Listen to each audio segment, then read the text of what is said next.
there's so few people that actually have Bitcoin. Yeah. I think most people have heard of it at this point, but really few people have it. And, when you think about somebody who sees it maybe in the news, or they're talking about it at the barbecue or whatever, the holiday party, and it's like, oh, it's already 90,000. Like, oh, they think they missed it, right? No matter what point in time you first discover Bitcoin, you always think you're too late. You always think you missed it. It was too late when it was $80. It was unthinkable that it would go to $1,000. It was too late, and it's really not too late. And it amazes me how many people actually don't understand that you can buy that. And I saw one price prediction. It was so insane. And it was actually like ahead of crypto at Fidelity.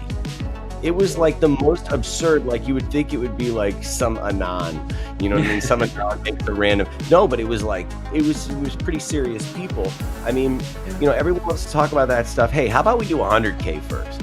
Right? Everyone's talking about, 1 million and 100 million. Let's just get the 100K, right? Let's get back above 90 before people start thinking about, dollar sat pricing. Hello, everybody, and welcome to My Two Sats. My name is CJK, and today I'm with Mike Jarmuz of Lightning Ventures and Thunder Funder. Mike, thanks so much for joining me. Hey, man, thanks for having me. It was great meeting you and hanging out in Naples there. And yeah, we're in Florida, right? The land of the free. Make America Florida, right? That's right. It was an absolute pleasure, and I'm so happy to have you join me here today. And a tradition on my show is to do a quick introduction and, of course, tell your orange pill story. But I think in your case scenario, there's been multiple orange pills. So let's go with like your original orange pill moment, and then your most recent orange pill. So, I was into gold and silver I had a bankruptcy after 2008. I was discharged January 3rd, 2009. I think I remember the date. And part of that whole experience. And then you start going down the rabbit hole after watching the bailouts and everything.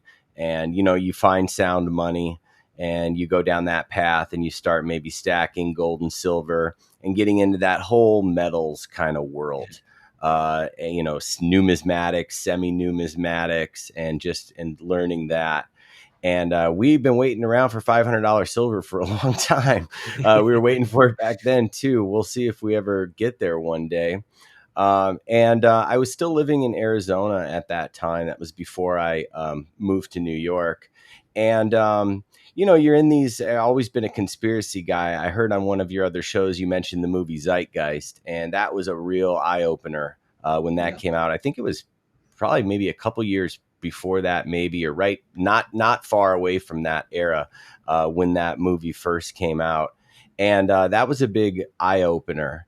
So, if you're an Alex Jones guy, which I was, and, all those sites, the doom porn, the zero hedge, all that sort of stuff, you stumble onto Bitcoin through like a message board, and it's, hey, this is cool. You should check this out. And, you do what everyone does the first time somebody tells them about Bitcoin. No matter what the price is, you immediately dismiss it as a scam, a pyramid scheme. This just won't work. This is nonsense. And, and then you start working through it in your head, and it's like literally the same landmines. Oh, what if the electricity goes out? And what if there's no internet? And, what if it's hacked, and quantum computers? And, you just keep going through, and, you keep slashing them one by one. And the price of Bitcoin, and then, okay, so some time went by, and I moved to New York and had started a new career. I was doing a lot of different stuff. I was an early employee at a healthcare company. I owned a bar. Was doing real estate, was having a good time. And then I stumbled onto it again. And I would say that it was maybe $3. It was around $3, and it was right around that Max Kaiser era. A friend of mine texted me and said, hey, you should start listening to this guy. And I, started tuning into the Kaiser report on RT. And, he was speaking the gospel. The big campaign back then was buy JP Morgan, crash silver. That was Max Kaiser's entire campaign. He actually toured and did a kind of like a little funny skit in person. They had Blythe Masters dressed up, and it was a whole thing. And Bitcoin's around $3, and I was like, oh my God, $3! Like, I missed it. I mean, this thing was like nothing before. Oh well, I'll wait, right? And I just kept watching it, and that was a real big price pump that started not too long after. And pretty soon it's $7, and pretty soon it's $15.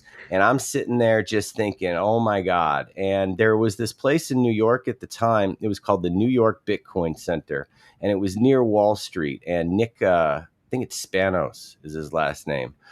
He started this place, and they had kind of an open outcry market and all sorts of little tiny events. And, it was a very small little kind of place. And I called there, and he answered the phone. And I was like, man, I got to get this thing. Like, I don't care. And he was like, oh, come down here. We'll show you how to buy it or whatever. We'll sell it to you. And I still didn't do it. I still didn't do it. And like he speaks at conferences. He's like a big deal now, and he just answered that phone and just had a Wow. conversation with me and said, come on down, whatever. And I could have brought 1,000 or $1,500, or did something, but I didn't. And the fucking Bitcoin just kept ripping. And next thing I know, it's like $80. And I'm like, okay, I'm just fucking buying it. All right. Like, I don't care. All right. I want to get some of this, and I want to start playing with it. And, this was before, I mean, I had some successful businesses and things earlier in my life, but this was before I made any real money. You know what I mean? I never had an exit. I wasn't investing in early stage companies. I was still, um, finding my way, and fairly new in New York City. And I bought some Bitcoin then, really just as an experiment to play around with it. I had never done a transaction. I never had a wallet. I never had really interacted in it with it in any way.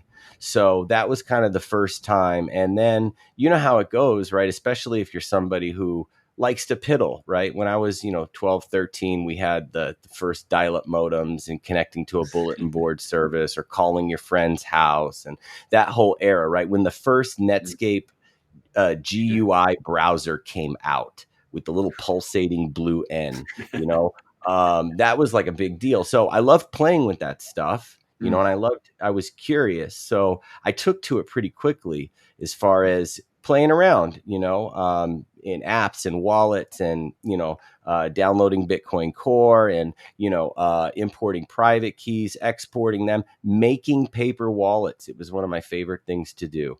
Was actually make a paper wallet, and really start playing around with it. And then what happens next. You get absolutely obsessed, and you become a lunatic, and the price and everything else. And then you discover there's other cryptos. Oh my goodness. But so I owned a bar in New York City. We actually had the second Bitcoin ATM in Manhattan at the time. Charlie Shrem, I think there was a bar in the 40s somewhere, maybe Evolve, something like that. I think that guy went to jail, or that was part of a Oh, lawsuit. Luckily, I didn't have any issues with anything like that. But we had the second Bitcoin ATM. It was a homemade unit. This was before the bit license ever came out, and was the thing in New York. And I have to say, there were some sketchy dudes that rolled in there with nothing but $100 bills, just peeling them off to the point where the bill acceptor was full and it wouldn't accept anymore. And wow. this is not like a road ready Bitcoin, machine. This is not like downtown San Salvador, like built for day. This is like kind of like a hobby machine unit. And I'm calling this guy, and I'm like, hey man, you got to empty this bill acceptor. I don't even know it's people are really using this thing. And that was a pretty fun time. So back then, the only people that were really doing content was the World Crypto Network. Thomas Hunt and Jimmy Song was on there, and Tone Vase and Adam Meister and those type of guys. So that was really where you got most of your Bitcoin news. A few podcasters there, but there wasn't like a ton. like there is today, and I ended up meeting Tone, who lived out in New York, and we became friends. We did a conference together in Las Vegas called Unconfiscatable for some years. And yeah, that's kind of my first Bitcoin story. Wow, that was fantastic. I love hearing that story. That was great. I couldn't imagine. Oh my gosh, $3. I started about around 150, but it's hilarious because it's the same story for all of us, right? The price brings you in, and then you really start to pay attention, and then all these other coins are like, well, what are those? And it's every we all go on that same path. But what a fantastic, just like first orange pill. Um, gosh, $3. It's so funny, but you know what? In another decade, people will be looking at 70 and $90,000 and being like, why didn't I do this? So, it's like it's the same thing. Like we're being Bitcoin's being monetized right now. It's absolutely unbelievable. I mean, you've been in the market longer than I have, but what's happened over the past couple of weeks feels like the last 11 years are just standstill. Yeah, CJ, I was thinking about this and the people who are kind of on the sidelines watching Bitcoin now. And, there's so few people that actually have Bitcoin. Yeah. I think most people have heard of it at this point, but really few people have it. And, when you think about somebody who sees it maybe in the news or they're talking about it at the barbecue or whatever, the holiday party, and it's like, oh, it's already 90,000. Like, oh, they think they missed it, right? No matter what point in time you first discover Bitcoin, you always think you're too late. You always think you missed it. It was too late when it was $80. It was unthinkable that it would go to $1,000. It was too late, and it's really not too late. And it amazes me how many people actually don't understand that you can buy that Bitcoin is divisible to 8 decimal places. So many people can't comprehend that, so there's still a major education that needs to happen worldwide to get everyone up to speed to where it's just as simple as, do you take Bitcoin? Yeah, sure. Yeah. Oh my. I mean, it really is. It's baffling. It baffles the mind to understand. And I just saw a statistic the other day. Apparently, like 50% of adults read at a sixth grade reading level. I mean, that's a failure of our education system. So I'm glad to see the new administration is going to completely dismantle that and bring it back to the states. And hopefully we can revamp those curriculums and get our children learning about sound money, true free market economics, because it does start at that level. I mean, I think we were focused on price, we were focused on opportunity, and that's not really that's not the fundamentals, right? That's the risk, that's the chance you take. And if we can turn our society back to a fundamental based society, that's going to be a really good thing for our children and our grandchildren and for the future of this country. But I do want to poke you a little bit more, and I want to ask, what is your most recent orange pill? Like, what's your newest epiphany with what's going on with Bitcoin, where it's just, it's powerful, and we've now shifted into the next stage or gear. I think one of my favorite applications is when nobody knows that Bitcoin is involved. And it's kind of happening behind the scene. And a lot of it, for marketing purposes, in a business sense, is by design, that it doesn't go on there. I went to Boracay in the Philippines, Bitcoin Island. Ethan Pouch, awesome founder, building kind of the Bitcoin only exchange, Lightning integration, out there in the Philippines. That's their wallet. That's what they're using. And they had a ground game that they ran on the Bitcoin Island of going merchant to merchant, literally knocking doors. And giving them a QR code, a custom sort of onboarding. And in the Philippines, it's not like America where you go to the cash out and there's like three things. You got these, maybe they take a cash app thing or, whatever, but in the Philippines, there's like 14 QR codes on the stand. You could be buying a bag of chips. And when you look to check out, the guy's got like a laminated sheet with like 30 different payment processors that don't talk to each other. Wow. So it was easy for them to go in and be like, hey, this is a new one. It's called Pouch. And the guy's like, oh, okay, whatever, we'll put it next to Throw me the a other. QR. Set my thing up and put it next to them. And they don't even know there's no Bitcoin logo. There's Mm, nothing on it. But when you're a Bitcoiner, when you know, I can go there with any Lightning wallet and pay them with Pouch, and it automatically converts it to pesos, to Philippine pesos, and they can withdraw it, right? And you have to really dig deeper to understand what's going on and to maybe move the slider or to adjust your settings. But immediately you're getting pesos. That's what you know and love. And there's nothing on the sign that's actually Bitcoin, right? It has mm, nothing to do with it. And that to me is really cool. mm, Okay. Another good example is a company out of India. They're called Krobo. They were formerly called GetBit, and they're completely in the remittance play.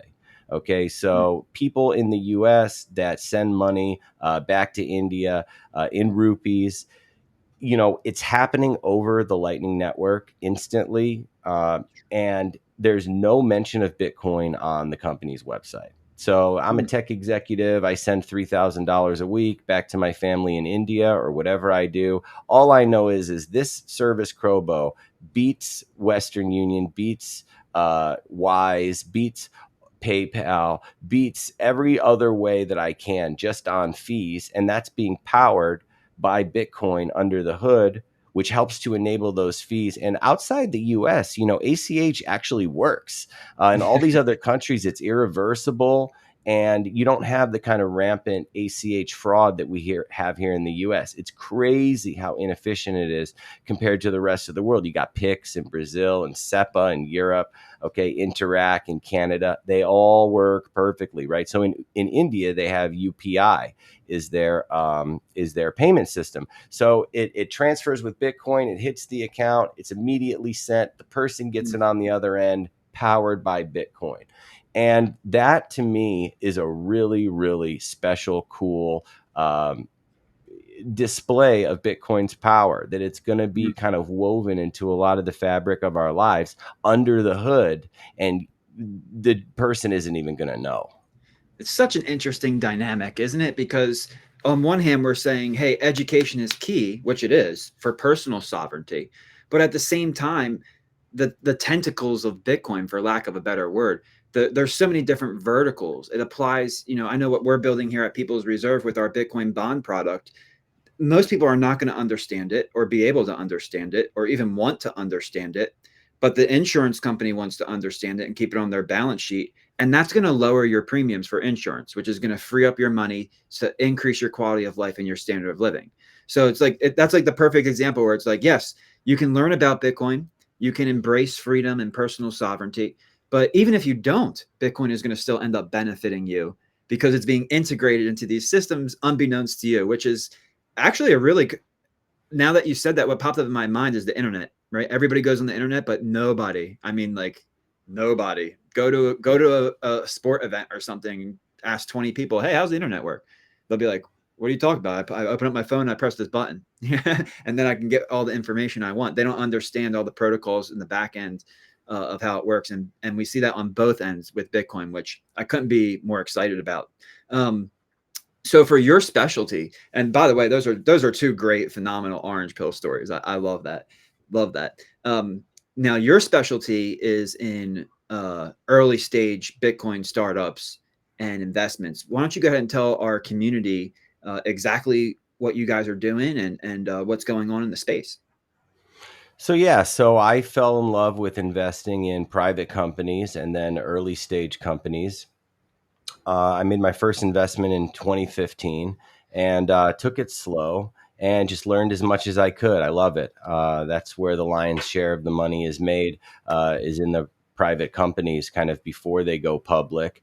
And I really just became obsessed with that. Obviously, was a Bitcoiner the whole time. Never stopped being a Bitcoiner, but there weren't too many deals back then, at least not in my deal flow, of Bitcoin companies to invest in. Maybe you had a Kraken or something like that, but there wasn't what you have today as far as kind of the robust Bitcoin ecosystem of companies that are out there that exist, right? Because Bitcoin is slowly infiltrating all these different industries and areas of our lives. So, however, I wish I was investing back then and had my deal flow up. And I wish I did get a Coinbase deal in 2013.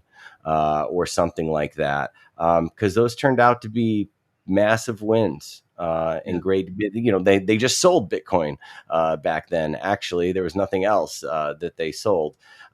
So in 2021, some friends encouraged me to start my own shop, if you will, and that's Lightning Ventures. So it's all things Bitcoin, right? We don't do a lot of mining. We've only, helped co-syndicate a deal for, Ocean, and I'm also a personal small check investor in Blockstream. We also co-syndicated a Blockstream deal through Lightning Ventures. They have some mining exposure. I don't know if that really counts. So not a lot of mining, not my specialty, but a lot of exchanges, and a lot of the on and off ramps, and those type of companies globally. So, so I raised a small pilot fund for Lightning Ventures, and that's called the Node One Fund. And we started deploying capital from that. And at the same time, I really focused on building a syndicate, which a syndicate is a group of investors that get together and invest in a company. So I would go out, and if we were investing through our fund, maybe there's an extra bit of an allocation there for say 100, 200, few $100,000, and we'll prepare a deal memo and do the work and then send it out to our syndicate. So if you're in the Lightning Ventures syndicate, you wake up and you get an email that says Lightning Ventures invites you to invest in Azteco or Fountain. And then we have the work that we put into the deal memo. Sometimes we do a video and all those other things.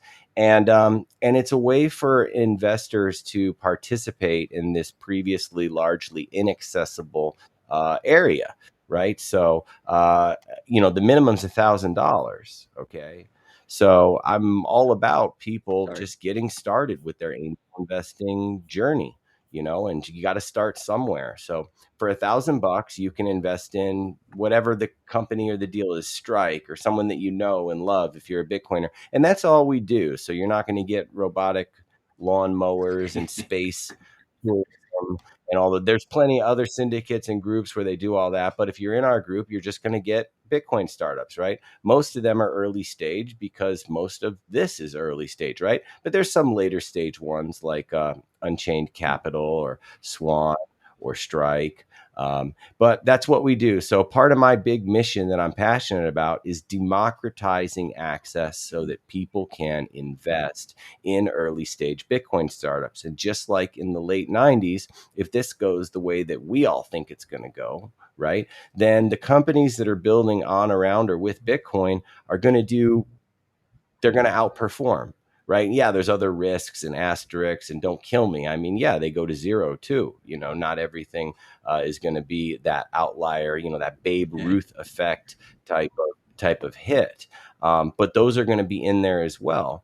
And another thing is the price of Bitcoin appreciating from here versus a company that's on fire, is it's likely that when it works, the company is going to far outpace the price of Bitcoin, and there's one key example that's going to be great once they IPO and it's done, and that's Fold. They Fold, just did that stack I deal, I was think, lucky. right? It's a SPAC deal, ticker FLD. I don't know how that's going to shake out yet, but they've confidentially filed their S1. It's not public yet, but they're in the process of going public right now. And that'll be the first pure play Bitcoin startup that isn't, an ASIC manufacturer Right. or whatever. And, I invested in October 2020 in another syndicate. This was before Lightning Ventures. Somebody sent me the deal for Fold, and I invested, and I sold half a Bitcoin to do so.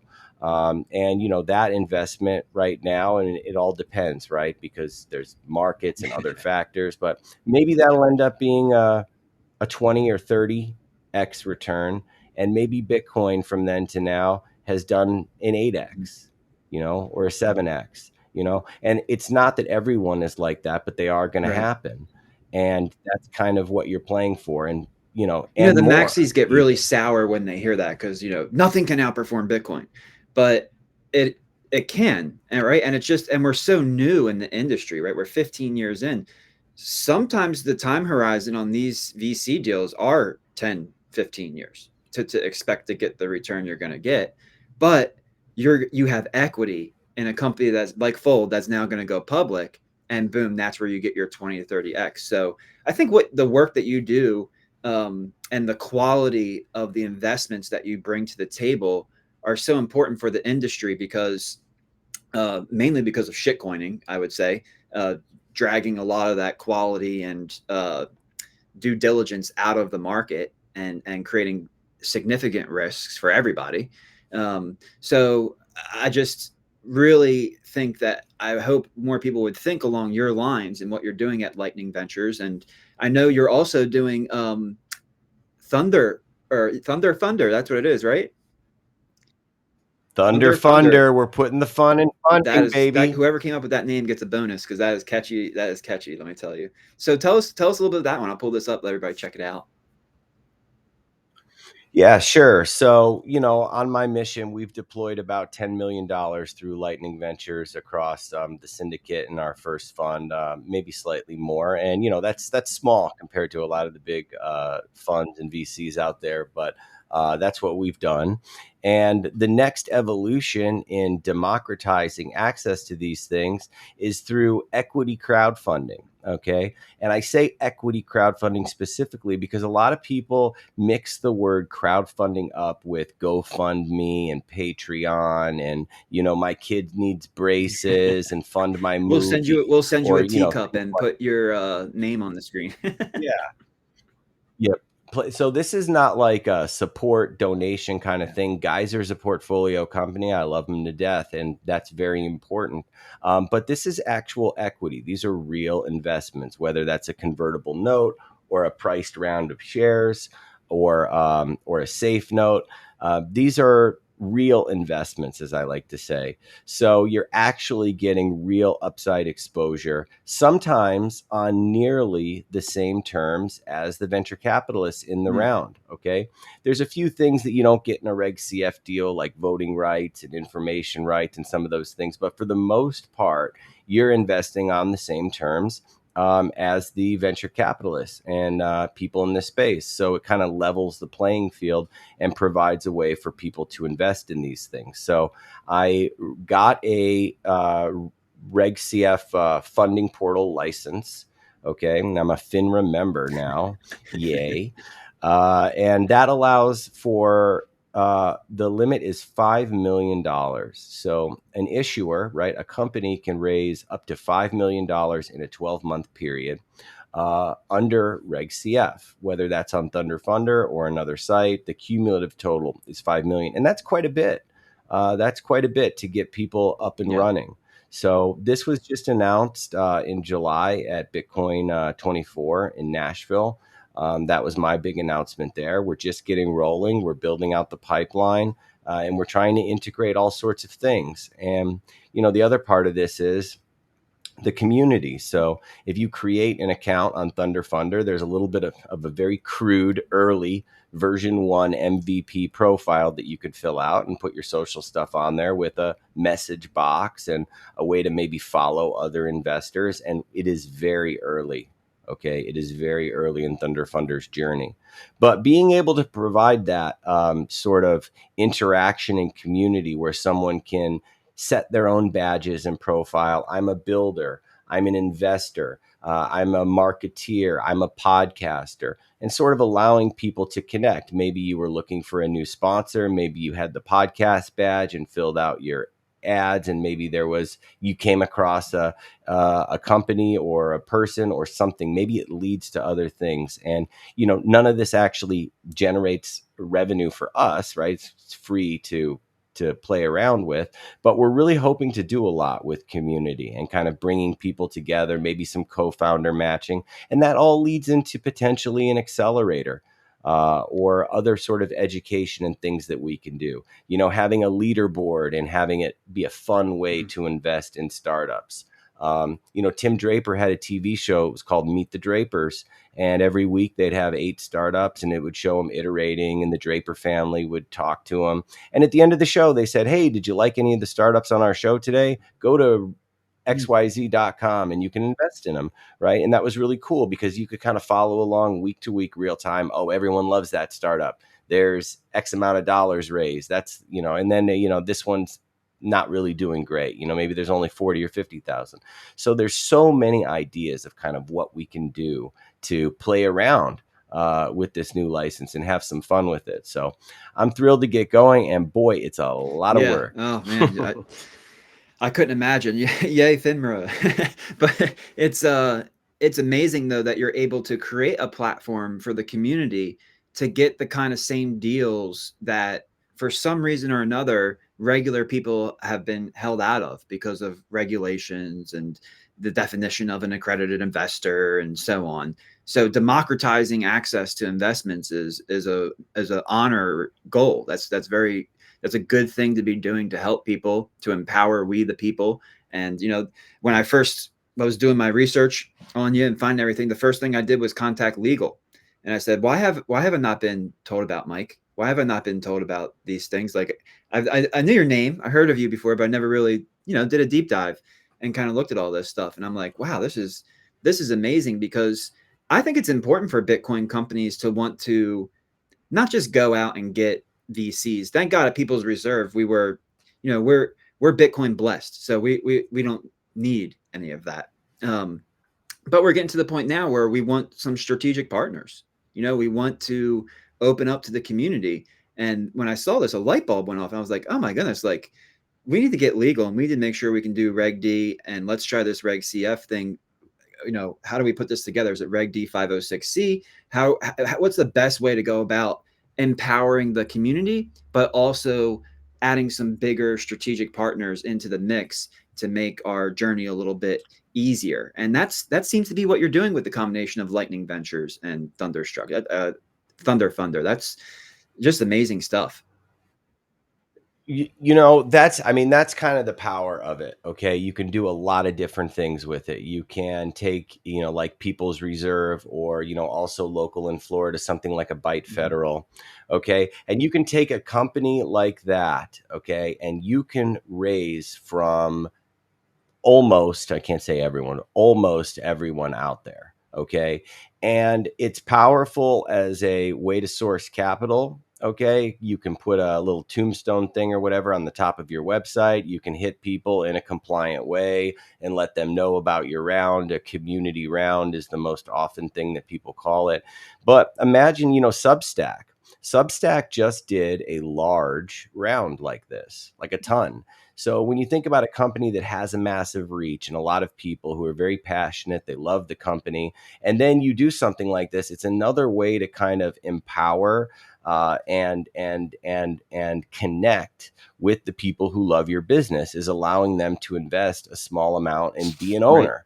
Right. And I'm really looking forward to some of these large, sort of beloved Bitcoin startups, right, which we were lucky enough to have some deals through Lightning Ventures. But I would love to do a Strike deal. Right. Okay. I would love to do a Swan deal. All right. I would love to do all of the companies that everyone loves, right? Unchained, and just ZBD, and just be able to get a large amount of users that are there and being able to give them the opportunity to invest. And then when you're let's say that you have 1,000 investors and they all invest $100. Okay, that's a bad example, but you got 1,000 people that invested $100. Now it's your startup, it's your company. You're releasing a big V2. You want to amplify a news, a press release, something. Maybe you're hiring. And you really have this new army of people. You knew they were already your customers, right? Now they invested in you, and you can actually put them to work to see if they're able to do something to really help you out and contribute. Super powerful. Yeah, it's unbelievable. And for me, especially building People's Reserve, we've had so many people reach out on X, like an unbelievable amount of people reach out on X and say, hey, how can we get involved? How can we, how can we contribute? Like, we want to be a part of what you're building. We understand what you're doing, and we think that what you're doing is going to change fixed income markets. It's going to change the way municipalities raise funds. And it's common sense. It's almost like Sailor. Like, we can't believe you're sharing this idea. It's an open playbook, and they're just watching it happen, right? And we're sharing our open playbook. We're telling you how this principal protected note works. We're telling you how a self-repaying mortgage works. But people are just, their jaws are just dropped to the floor, just waiting for it to happen. But then the ones who really know what's going on are like, hey, we want to get involved, and there's nowhere we can send them. There's nowhere we can't onboard them because they're not an accredited investor. They invested in Bitcoin at 20,000. Now it's 90,000. They want to take a half a Bitcoin like you did and watch it go 20, 30x instead of 8x, and they can't because of the rules and regulations. And this is just important for the entire industry to be able to source the liquidity. I don't think people out there, if you're not running a company or you don't understand all of the regulations and rules around raising money and who can participate and what you have to do to get that participation, I mean, you might as well chop off your hands and feet and then try to accomplish a task, because that's what it's like here in the United States. I wish and I hope that they just slash and dismantle the all those hurdles and the accredited investor laws, because it makes no sense. It's so silly, and it prevents exactly what you said there. And there's just so much hypocrisy with how many ways that the government will let you lose your money.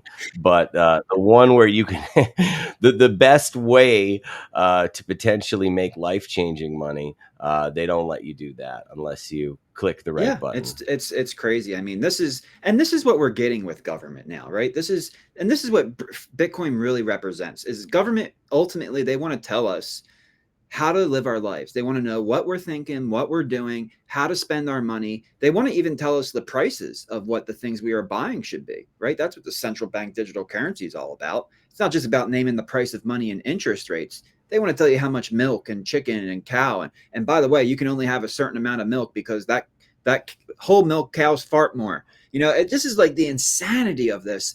And I've honestly, I'd love to get your take on this.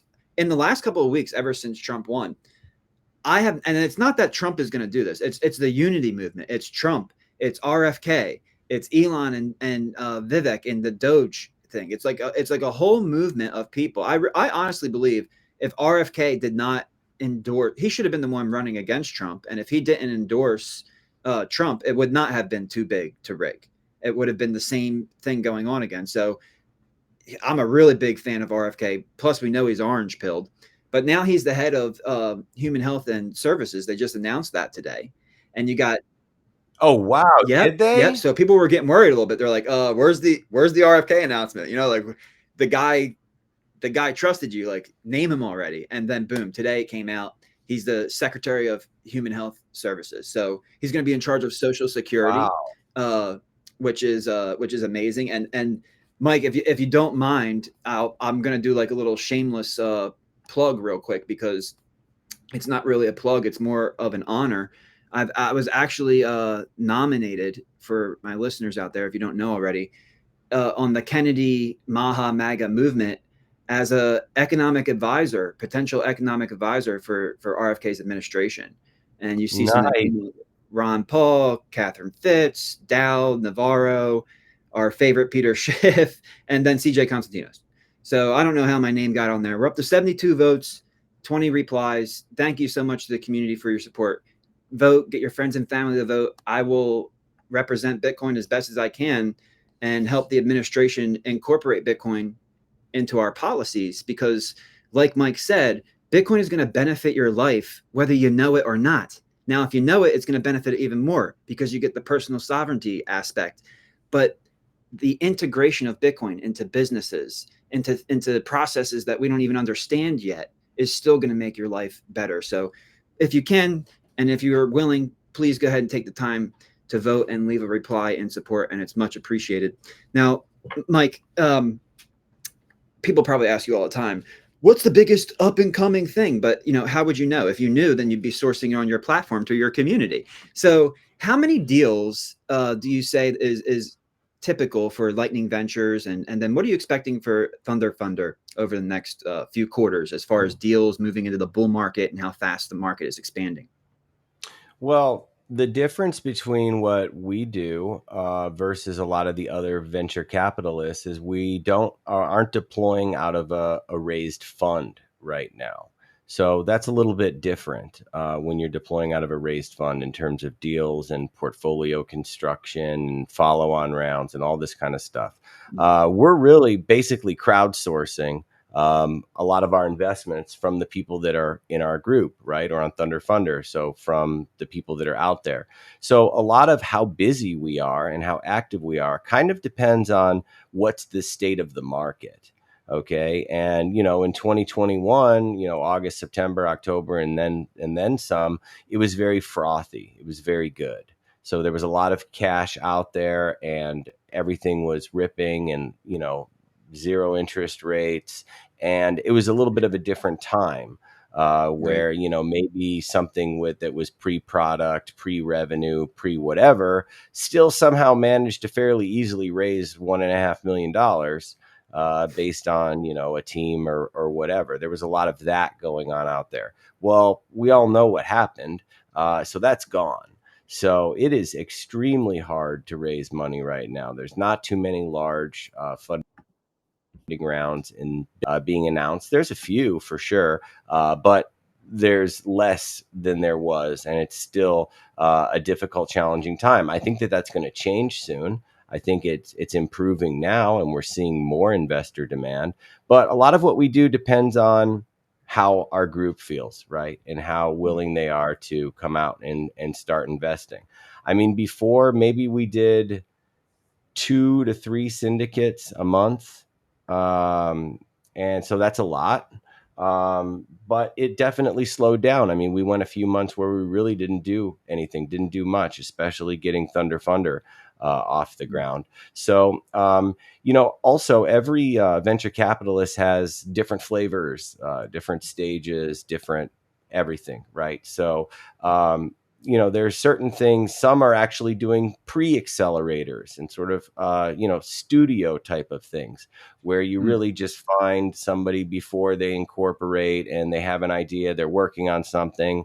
Maybe you take a meaningful ownership percentage in that project or idea and you become sort of a de facto co-founder to help them shape it. Maybe there's a little bit of funding there. There's a lot of people who do that stuff early. I mean, our sweet spot, I mean, certainly the company must be incorporated. And I like to see some revenue or traction.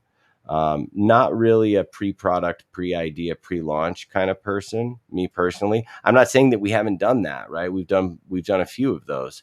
But I like to see kind of that sweet spot when you can put month over month on a chart and it just starts moving. So that's kind of our sweet spot. So I guess you could say pre-seed to Series A, which a lot of these deals are. Some of the companies that we have in our portfolio, the last sort of cycle, they raised a big Series A, of 10 or 15 million or so. And they haven't gone on to raise an extension round, some call it a bridge, or that next large funding milestone, which it's still a pretty tough time. So, I mean, right now we just closed a deal in the Lightning Venture Syndicate for Jan 3, which is awesome. They're doing so much cool stuff. And we were lucky to invest previously, but we didn't have a syndicate. That was through our Mm. first fund for that first investment. So we just closed that. It was a nice, successful deal. We're back and we're launching. We have a few more in the pipeline that'll be coming in. So, Nice. Yeah, I I saw really hope. Samson with he calls his Aqua Wallet, right? Aqua Wallet on Jan 3. And Yeah, then Aqua Wallet is a product of Gen 3. yeah, and then I seen him in an episode where he said, and this is great because this is a perfect transition out of what you're doing. And by the way, for everybody that's in the community, get on Thunder Funder. I mean, it's a no-brainer. They're going to source great deals for you, and there's no obligation. So it's just like free information. It's a no-brainer. And if you're a founder, get in touch because these guys are going to be able to help you. I don't know Mike that well, but I've spoke to him enough that I feel comfortable saying he's going to do right by you. He's here to actually help the industry, and we can feel that. And with that being said, we'll transition kind of into where you see things going. So we got a little bit political, talked about the strategic reserve on Bitcoin, but Samson came out and said, look, Bitcoin's being repriced. We're going to $1 per sat. That's $100 million Bitcoin. That's a big statement for somebody as serious as him. He doesn't, I don't think he would come out and say something ludicrous, right? Like he truly, honestly believes $1 per sat is a fair repricing in the long run. Like in the short run, we probably go to a million and we start to flip gold. and then we can go to $1 per sat. Do you see that happening as Well, well, or what's your timeline for that type of thing? Are we talking generational here, or is this going to really accelerate up this S curve of adoption? I mean, I love the bullishness, right? And what do they say? Like, you're not bullish enough, right? I drive a Kia Soul, so I'm definitely bullish enough. But you know, some of these price targets made by Tom Wood, the other day, that's gnarly. What did he say? 150 by the end of the year. Yeah. And Kathy Wood. And I saw one price prediction. It was so insane. And it was actually like ahead of crypto at Fidelity.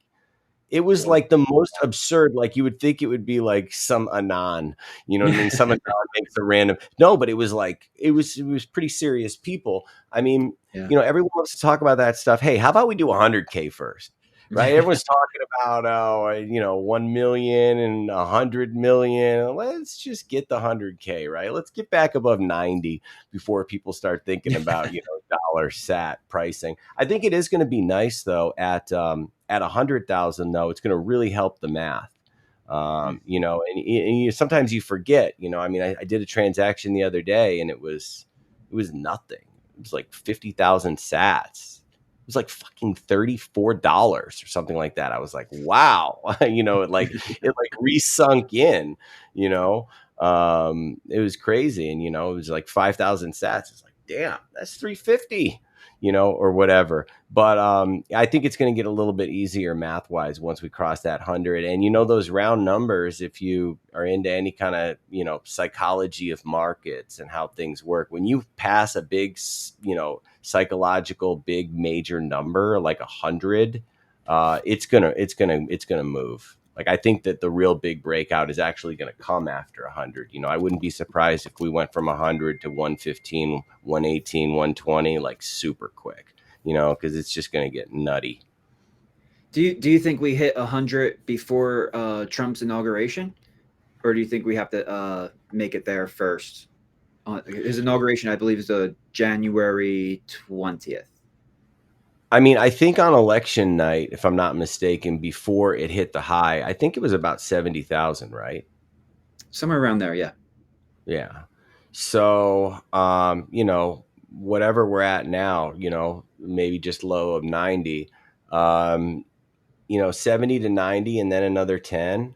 I mean, it can absolutely happen. You're talking, January 6th. I mean, it's Bitcoin, right? So it could Yeah, happen by anything the can end of happen. the week. But the thing is like, this move is the first move in Bitcoin's history that's not driven by retail. When Mm, you see these type of numbers and this appreciation, I mean, it's not Aunt Mary and Uncle Bob out there buying the Bitcoin. yeah, And I don't know, maybe it hasn't been announced yet. I think there's all sorts of rumors floating around about this next nation state, and someone big is buying and nobody knows, and it hasn't come out. I mean, could be yeah, Apple, could be anyone.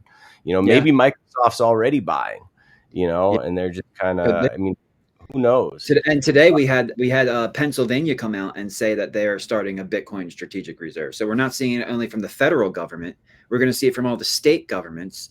And that to me tells me that first of all, Pennsylvania is typically blue, even though it went red, thank God. But it's typically blue. So this Bitcoin is becoming a cross. It's not really a Republican thing or a conservative thing or a libertarian thing. Bitcoin is a human thing, and people are starting to wake up to that. And Pennsylvania coming out and saying they're going to do a state Bitcoin strategic reserve, I think is important. Do you think that that's a catalyst to not retail driving this, right? You mentioned the psychology of the market cycle. I'm going to put you on the spot right now. Where do you think we are? Where are we right now on this? We got some hope, optimism, belief, thrill. Obviously euphoria. We don't think we're there. Where do you think we're at?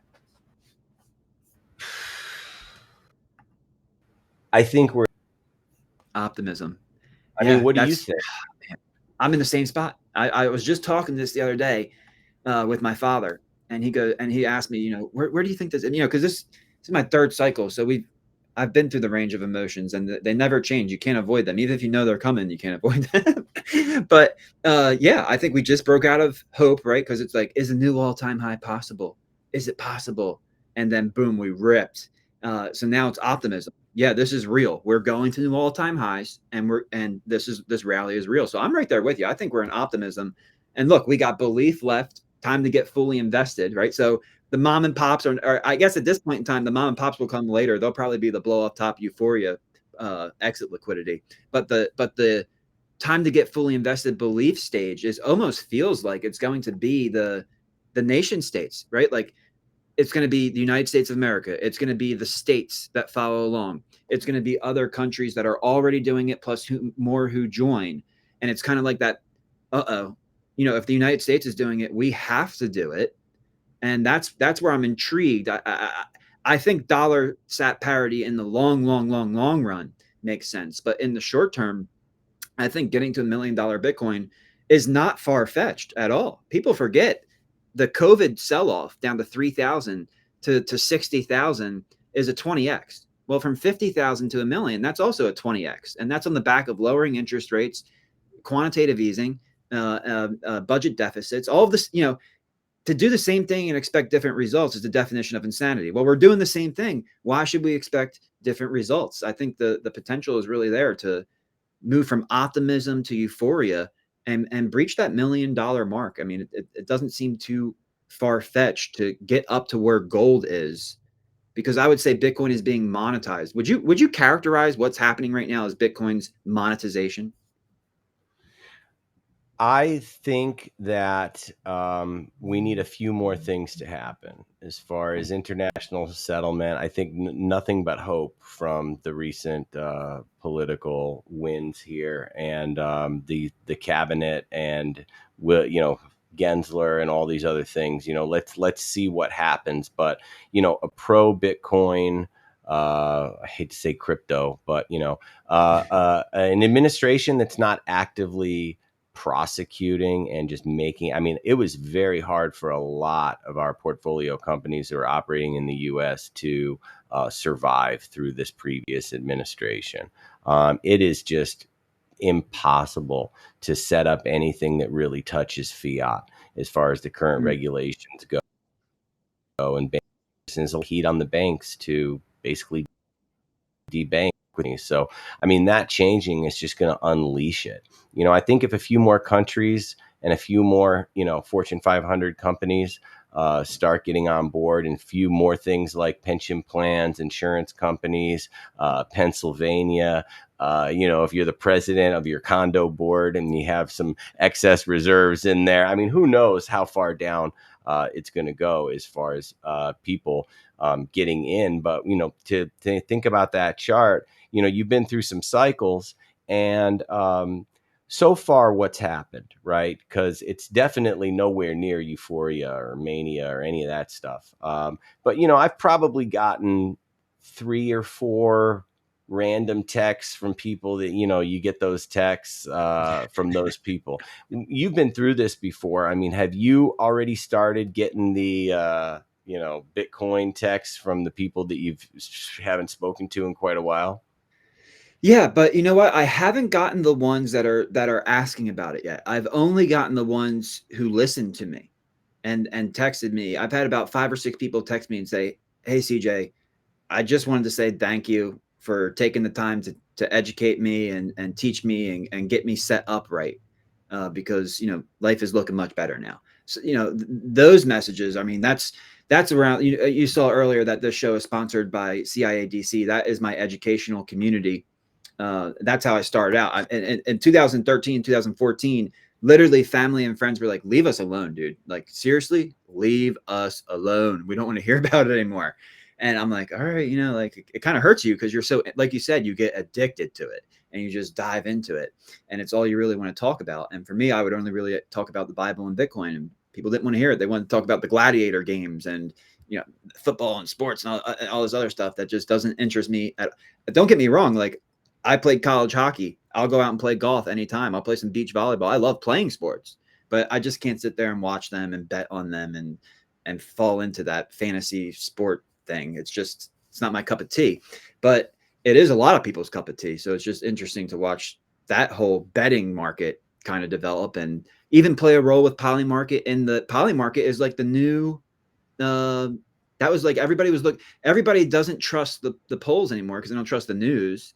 And that's not to say any of the polls are not trustworthy, but shit, if you ask me, I would, yeah, I think Polymarket proved itself accurate, right? I mean, the market is live. People are putting up their real money, and sometimes, yeah, maybe the market could be wrong, but ultimately, the results proved that Polymarket is actually a really effective tool to see where a population is leaning, and that's really useful when that population also gets to vote, right? Like you can bet on something and then affect the outcome. That's a little bit different than it's like, oh, I'm betting on this and I don't know what's going to happen. You know, I don't know if the wind is going to make the football miss the field goal or the shot is going to bounce off the rim. You can't do anything about it, but you can make a bet and then go vote. So I think there's a really interesting dynamic there. And it's just amazing to see. I feel like Bitcoin is spearheading this. You talked about democratizing access to these investments. Bitcoin is like democratizing and decentralizing everything. It's at the spearhead of it. And I wonder where are some of those things that you think, you know, people are going to be using Bitcoin? Like what's something where people are going to be using Bitcoin, but they don't know it's going to be Bitcoin, but it's changed their life, right? We talked about the insurance example. What do you see coming? What's that unknown use case? Do you have any idea or thoughts on what that might be for how Bitcoin just makes everything better for everybody, even though we don't know it's really being used for that? I wish I had a better answer or could have prepared something. And look, it's hard to tell. There's a lot of innovation going on with Yeah. digital securities and, sidechain liquid.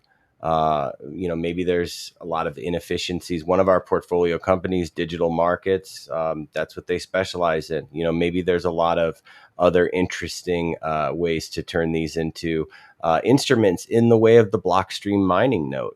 That Mm. was a massive success, and there was just a recent report that was Yeah, that published. blew up. That that did better than Bitcoin. It did. It actually did outperform Bitcoin. It's a crazy report that came out, but their last note did, and everything was denominated in Bitcoin, and returns were paid in Bitcoin, and that was a smashing success. All right, and ultimately, it's a liquid security that's on Bitcoin. Uh, Debatable, but so I think that a lot of that is going to happen, and honestly, a lot of the new stuff that I really don't know much about, OpCat, maybe Mm, I glanced at a few things here and here, but I don't know what that's going to do. mm. Talking about important things like that, uh, I know that you are passionate about funding some of these things that need to get funded that aren't necessarily investable. Do you have plans around that in the future, helping to uh, organize events and kind of help get some of these things that need to get built that aren't necessarily investable? Okay, wait. Now, everything that we do is these are all real companies and very investable projects. Okay, we are not like a Geyser, which I love Geyser. I just met the Dirty Coin film director and her husband in Puerto Rico. They were screening it out there. Getting funding for projects, that's super important. Things that are a hobby project, maybe, or maybe a little bit more than a hobby project, but it needs to be built. Things that with automated node liquidity management sort of things that I wouldn't invest in. Mm, Or the metal seed phrase kind of things, and like these like cottage businesses that might be really cool, that feed your family and are awesome, and these things need to exist, but they're not exactly candidates for venture-backed financing. So everything that we do, we are not here to save the manatees. We're here expecting a return, and we're in Bitcoin, right? So we're already benchmarking it against the best performing asset that we've ever seen. So we have our work cut out for us in that way. yeah. Oh, yeah. Absolutely. I heard Jack Mallers the other day. He said the strike treasury is one of their business lines with a 60% CAGR.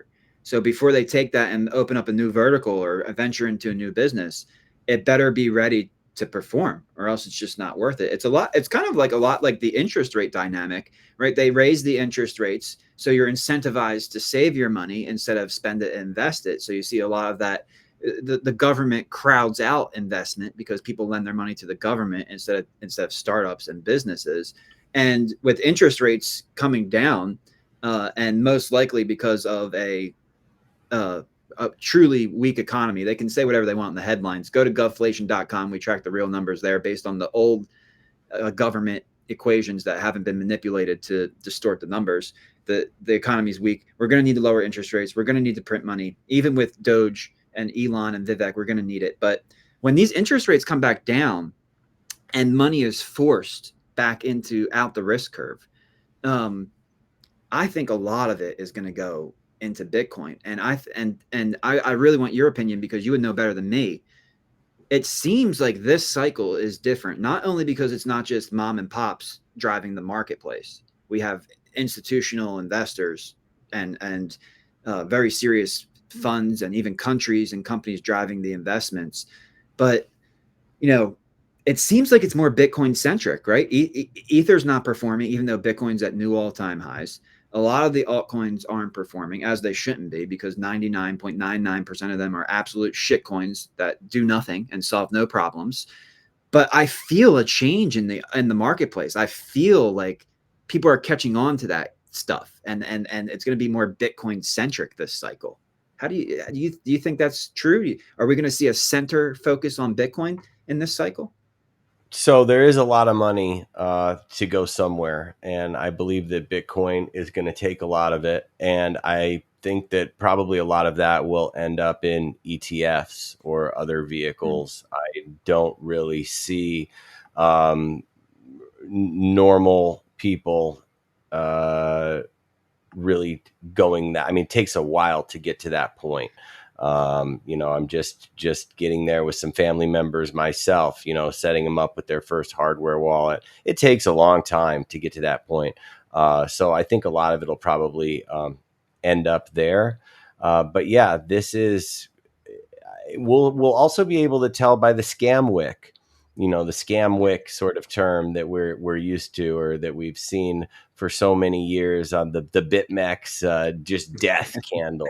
And it seems like with every pullback right now, or at least lately, everything's been bought up. Like it's been very orderly, Yeah. and we're just going to have maybe orderly stair steps up and orderly stair steps back and then Mm. orderly stair steps up. And that thrills me. Okay, Yeah. because everyone wants to talk about the volatility, and it's still going to be the most volatile thing, right? But compared to how it used to be, I'm really hoping that the scam wick days are over with. And it seems like there's a lot of buyers hanging out there underneath, ready to catch a bid. Yeah, it's beautiful. I always say that that's what makes Bitcoin Bitcoin. Store value isn't about the peaks. It's about the lows. And we keep getting that higher low and higher low and higher low. And now we're not getting the volatility that we saw before because of exactly what you just said. There's more demand. The base layer of demand on Bitcoin is growing faster than the internet. It is unbelievable to see this type of growth in a brand new emerging asset class. This has got to be like this is a once in a civilization opportunity almost, right? You can't even put a year on it. You think about some things, at least I used to when I was doing New York, doing real estate in New York. And, there was a point in time in the 80s where the East Village, which I love, that's where I lived right around there. And like you could buy an entire building for $1. Okay. The city could not get rid of it. You could buy Damn. a Wow. beautiful small building for $1 if you agreed to make it nice and pay the taxes. Wow. And there are just certain pitches in life that are just so sweet that when they are thrown at you, you have to swing. And Mm. Bitcoin is that for our generation. Okay. That is that swing because we're not getting any East Village townhouse for $1. All right. Those days are over. Or, I mean, you had like a never ending bull market in bonds for like 40 years. Our parents could have just did that. So you have these things, and this is it for us. This is the one to swing at. Wow. That is so well said. Mike, I'm so grateful for your time and your energy and your input. Thank you so much for joining me today. I want to pull up Lightning Ventures again, remind all of my guests to go check it out. And if you don't qualify as an accredited investor, obviously head over to Thunder Funder, get registered. I know I'm going to head over there and set up a profile for myself in People's Reserve. And I look forward to even talking some more with you about that. And I want to leave you with the last word for the audience. Okay. So, they say ask first, right? Always stack sats, right? You're going to be buying Bitcoin the rest of your life. We're all buying Bitcoin. But if you think about it as saving in Bitcoin and sort of investing in Bitcoin startups, that's what we're all about. So on ltng.ventures, if you find that, apply or join us or whatever, fill out that form. We'll get you connected with our group. And maybe you want to work in Bitcoin or you have other superpowers to join the group. So definitely fill that out on Lightning Ventures and fill out Thunder Funder, which is open for anyone to invest, right? We're building out the community. Create a profile, keep an eye out in your email box. We're going to be pushing a lot of updates there. And if you're a founder or if you're raising money for your project, if there's something that we can do to help, fill out the stuff there for Apply to Raise. Get in our database, get in our pipeline, and hopefully we can be helpful in some way, right? We help people, maybe they just with proper incorporation or setting up their options pool or helping think through how to manage various parts of your business. So we try to keep an open line of communication, although we're slammed busy. But yeah, looking forward to it. Awesome. Well, guys, there's not many chances to outperform Bitcoin. And if anybody in this marketplace is going to find them, it's going to be Mike. So take the right steps, make it happen. And well, Mike, I hope we get to do this again soon. We should come back when Bitcoin gets back into that national strategic reserve. Everything's official, right? So it's not as hypothetical, and We'll we can come make it back. happen. We'll come back when we have a live deal for People's Reserve. That's what we'll do. That's a deal right there. Thank you so much, Mike. God bless, and we'll see you soon. Cheers.